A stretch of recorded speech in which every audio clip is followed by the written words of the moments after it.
তো গাইস আমি এসেছি কিছু কমেন্টের রিপ্লাই দেওয়ার জন্য। তো অনেক ধরনের কমেন্ট আসছে, যার জন্য আমি কিছু কিছু কমেন্ট অফ করে রাখছি। যেমন ড্রেস নিয়ে আসছে, তো প্রথমেই বলি ড্রেস নিয়ে কাউকে কখনো বিচার করবে না।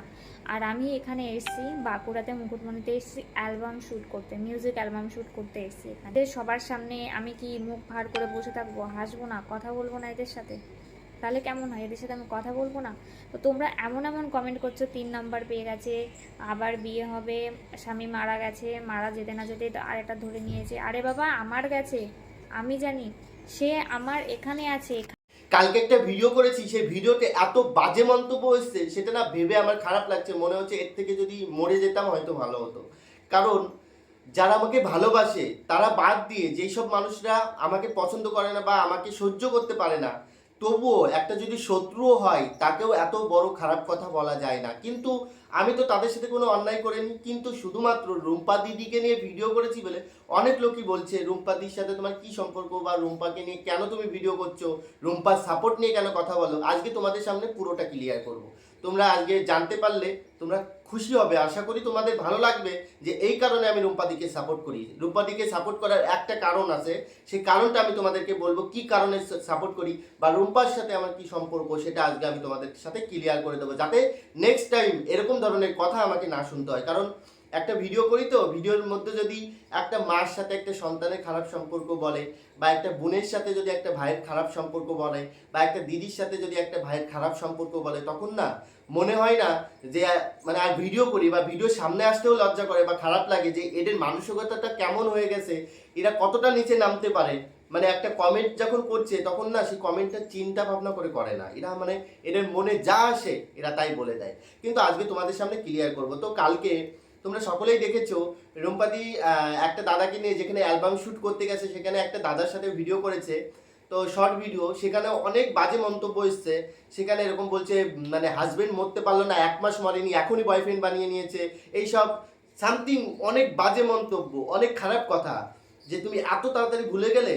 তো যাই হোক, সেসব নিয়ে আমি আর কোনো কথা বলতে চাইছি না, কারণ রুম্পাদির সাথে কি সম্পর্ক সেটা নিয়ে আমি আজকে টপিকটা তুলবো। তার আগে একটাই কথা বলবো, যে রুম্পাদি এমনই একজন মানুষ, যে মানুষটা আমার দিদি, পুরো দিদির থেকেও বেশি। কারণ আমার কি বলতো, প্রথম কথা হচ্ছে কি, যে মানুষটা অসহায় হয় সেই মানুষটার পাশে গিয়ে দাঁড়ানো উচিত।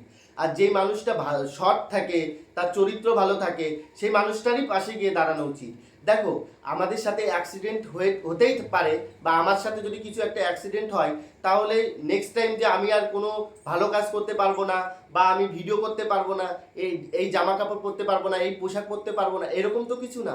দেখো, জীবনে প্রত্যেকটা মানুষের একটা অ্যাক্সিডেন্টলি হয়েই থাকে। যেমন আমার দিদির কথাই বলি, আমার নিজের দিদি। দেখো, রুম্পাদি তো আমাদের গ্রামের মেয়ে, তাহলে আমার দিদির মতন, আমি দিদি ছাড়া কিন্তু কখনোই বলি না, রুম্পা দিদিকে আমি দিদি বলি। তো তোমরা যে খারাপ মন্তব্য করেছো, সেটা আসলে তোমরা বুঝতে পেরেছো যে তোমরা কতটা ভুল করেছো। তাছাড়াও রুম্পাদিকে সাপোর্ট করার আমার একটাই কারণ, সেটা হচ্ছে আমার দিদি। আমাদের আমরা 4 ভাই বোন, তার মধ্যে আমার 3 দিদি আর আমি। তো আমার দিদির হাজবেন্ড মারা যায় করোনা হয়ে, তখন কিন্তু আমি দিদিকে নিয়ে ভিডিও করি, তখন অনেক মানুষ অনেক বাজে মন্তব্য করেছিল। কেন করেছিল? কারণ আমার দিদির হাজবেন্ড নেই। যার হাজবেন্ড না থাকে তাকে বিভিন্ন ধরনের বাজে মন্তব্য শুনতে হয়, তাকে বিভিন্ন ধরনের বাজে কথা শুনতে হয়। কারণ এখনকার মেয়েরা যাদের হাজবেন্ড মারা যায় তাদেরকে নোংরা আঙুল দিয়ে দেখায় মানুষজন যে এই খারাপ, কিন্তু আসলে নিজেরা তলে তলে অনেক অনেক কিছু করবে, কিন্তু লোকের দিকে আঙুল তোলে। কারণ যারা যেগুলো করে, বা যাদের যেগুলো মানে মতলব, যারা যেগুলো করে বেড়ায়, তারা কিন্তু সেই সেই কথাগুলোই কিন্তু তাদের মাথার মধ্যে সবসময় ঘোরপার করে। যেমন মানে একটা মানুষকে আমি বলে দিলাম এমন এমন, ভিডিও দেখে আমরা তাদের বিচার করি। এই যে রুম্পাতে একটা ড্রেস পরেছে, যে ড্রেসটা নিয়ে অনেক লোকে বাজে মন্তব্য করেছে। আজকে আরিয়ানটা আমাদের মধ্যে নেই, আজকে 2-3 মাস ধরে হয়ে গেছে। সেই মানুষটাকে বুকে আগলে রেখে সেই মানুষটাকে বাঁচতে পারবে? একটা মানুষ বাঁচতে গেলে, তার কিন্তু জীবনে এগোতে গেলে তাকে কিন্তু একটা কাজের মধ্যে থাকতে হবে, বা কোনো কিছু নিয়ে একটা থাকতে হবে। কারণ একটা মানুষ যদি একটু কাজের মধ্যে থাকে, তাহলে সেই স্মৃতিগুলোকে ভুলে থাকতে পারবে। আর রুম্পাদি যে ভিডিওগুলো অ্যালবাম শ্যুটগুলো করছে, এগুলো তো আরিয়ানদার লেখা।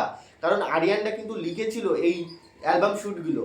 যে শ্যুটগুলো আরিয়ানদা করতে পারিনি, সে সারা জীবনের মতন এই পৃথিবী ছেড়ে চলে গেছে। সেই মানুষটার ইচ্ছা পূরণ করার জন্য আজকে রুম্পাদি কিন্তু এই অ্যালবাম শ্যুটগুলো করছে। আর অ্যালবাম শ্যুট কিন্তু আমাদের মতো এরকম নর্মাল পোশাকে বা কোনো মেকআপ না করেই, ভালো পোশাক না পরেই কিন্তু অ্যালবাম শ্যুট হয় না। একটা অ্যালবাম শ্যুট করতে গেলে অনেক মানুষের প্রয়োজন পড়ে, ক্যামেরাম্যান বলো, তারপরে মেকআপ আর্টিস্ট বলো, তারপরে মিউজিকাল, মানে যত লোকই আছে সব কিছুই। তা একটা অ্যালবাম শ্যুট তো মুখে বললাম আর একটা অ্যালবাম শ্যুট হয়ে যায় না। তো আমাকে কালকে যে কমেন্টগুলো করেছিল সেই কমেন্টগুলো আমি হয়তো তোমাদেরকে দেখাতে পারবো না, আমি নিজে ডিলিট করে দিয়েছি। কারণ দেখো, আমি সবসময়ের জন্য সেই সাপোর্টটা করি যেই সাপোর্টটা আমার করা উচিত। আমার মনে হয় যে এই এই এই দিদির সাপোর্ট করা উচিত, কারণ এই সঠিক বলছে। কারণ কাউকে না জেনে বুঝে একটা বাজে মন্তব্য আমরা কখনোই করি না। কারণ কাউকে কিছু বলার আগে না নিজে আগে ভাবতে হবে যে আমি কি বলছি। আমি হঠাৎ করে একটা মানুষকে উল্টোপাল্টা বলে দিলাম আর হয়ে গেল? আগে আমাকে জানতে হবে যে আসল বিষয়টা কি। তো আমার দিদির যখন হাজবেন্ড মারা যায় তখন কিন্তু আমি ভিডিও করেছিলাম, তখনও কত নোংরা কথা শুনতে হয়েছিল, কত মানুষ কত কথা বলেছিল যে ওর কপাল পোড়া, খারাপ, হ্যান ত্যান, এ টু জেড। কিন্তু তোমরা একটাবার ভেবে দেখেছো, আজকে যদি তোমাদের ঘরের মেয়ে হতো, আজকে যদি তোমাদের ঘরের বউ হতো, তোমাদের নিজেদের সন্তান হতো, তোমরা কখনো পারতে এরকম বলতে? একটা অসহায় মেয়েকে পারতে? একটা মানুষ সবসময় চাইবে অপরের খুশি দেখে যে হিংসা করে তাকে কিন্তু ভগবান কখনো সুখী করে না। অপরের খুশি দেখে নিজেও খুশি থাকতে হয়, তাতে ভগবান ভাবে যে না, ও তো লোকের খুশি দেখে খুশি থাকে, লোকের দুঃখী দেখে দুঃখী পায়, কষ্ট পায়।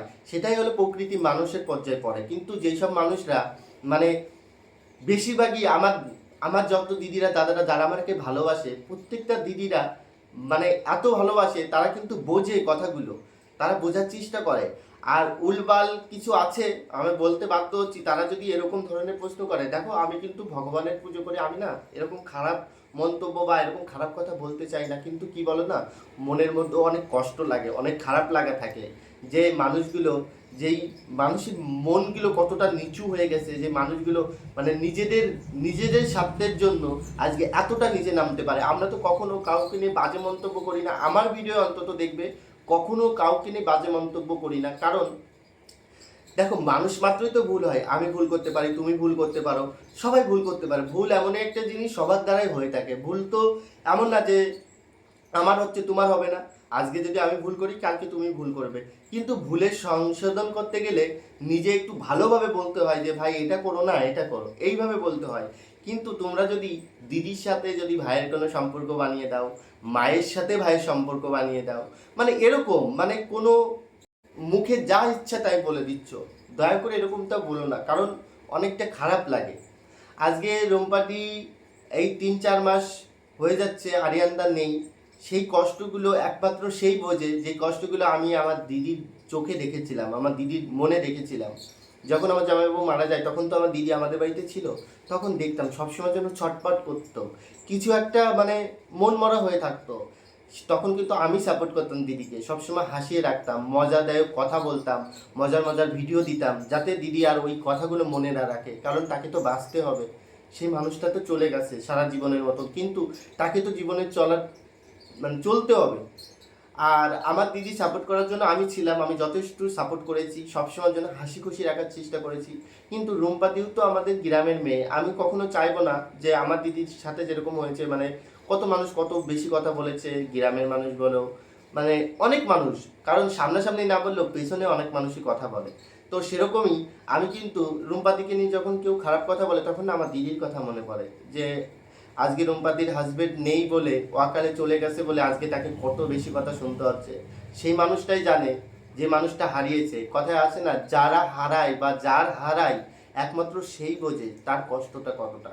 কারণ আমাদের যদি না হারায় আমরা বুঝবো না, কিন্তু যার হারিয়েছে, যে মানুষটা হারিয়ে ফেলেছে, সেই মানুষটাই একমাত্র জানে যে আমি কি হারিয়েছি। কাউকে বলতে পারে না, মনের কষ্টটা কাউকে বলা যায় না, সহজ হয় না। কিন্তু তাকে ভুলে যদি নতুন করে বাঁচতে না পারলাম, তাহলে কিসের জীবন? নিজে সব কিছু ভুলে নতুন করে জীবন শুরু করার নামই হচ্ছে জীবন। কারণ সে তো চলে গেছে, তার মতন করে সে চলে গেছে, কিন্তু আমাদেরকে নিজেকে বাঁচতে হলে আমাদেরকে কাজ করতে হবে। তার জন্যই এই অ্যালবাম শুট, তার জন্যই এই ভিডিও, তার জন্যই এত শ্বাস পোশাক, তার জন্যই এত কিছু। কিন্তু সেই সব এই ইউটিউব প্ল্যাটফর্মে এসে যদি আমরা শেয়ার করি, এখানে তো তোমরা আমাদের পরিবারের মতন। আজকে এই যে দেখো না, যাদের 1 লাখ সাবস্ক্রাইব হয়ে যায় তারা বলে না যে আমার পরিবার 1 লাখ পরিবার, সেখানে কিন্তু নিজের পরিবারের মতন সবাইকে ভাবে। সেখানে নিজের পরিবাররাই যদি আমাদের সাথে এরকম করে, তাহলে আর কোথায় যাওয়ার জায়গা আছে তোমরা বলতে পারো? আর কোথায় যাব আমরা বলো? তো তোমরা আশা করি সকলেই বুঝতে পেরেছো, এটাই হলো আসল কথা। তো দয়া করে খারাপ মন্তব্য করো না, বাজে মন্তব্য করো না, কারণ কাউকে কিছু বলার আগে একবার একটু ভেবে চিন্তে বলো। কারণ আমি তোমাদের ভাইয়ের মতন, তোমাদের ছেলের মতন। অনেক দিদিরা, অনেক দাদারা আমাকে বলেছে, ভাই তুমি আমার ছেলের মতন, বাবা তুমি আমার ছেলের মতন, আমার ভাইয়ের বয়সী। অনেক লোক বলেছে তুমি আমার ভাই, নিজের ভাই। অনেক মানুষ অনেক ভালো মন্তব্য করে, সেগুলো দেখলে খুশিতে মনটা ভরে যায়। কদিনই বা বাঁচবো পৃথিবীতে।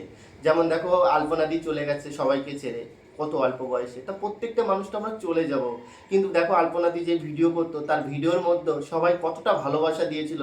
এমন কোনো মানুষ নেই তাদের ভিডিও আপলোড করেনি, সবাই ভিডিও আপলোড করেছে, তাদের lakh lakh million million views হয়েছে। কারণ তার সে ভালো মানুষ ছিল, যে কারণে সবাই তাদেরকে নিয়ে ভিডিও করতো। সে মানুষটা ভালো ছিল। তো এমন কিছু করে যাব যাতে মানুষের মনের মধ্যে বেঁচে থাকি। তো যদি আমার কথা তোমরা কষ্ট পেয়ে থাকো, হাত জোর করে ক্ষমা চাইছি, আর তোমাদের পায়ে ধরেও ক্ষমা চাইছি। সবাই ভালো থাকো, সুস্থ থাকো, আর এরকম বাজে মন্তব্য করো না। নিজেদের খেয়াল রেখো, নিজেরা ভালো থেকো, আর সবাইকে ভালো রেখো। তো আজকের মতন বাই বাই, কালকে একটা নতুন ভিডিওর সাথে আসবো। ততক্ষণ অবধি তোমরা সুস্থ থেকো, ভালো থেকো।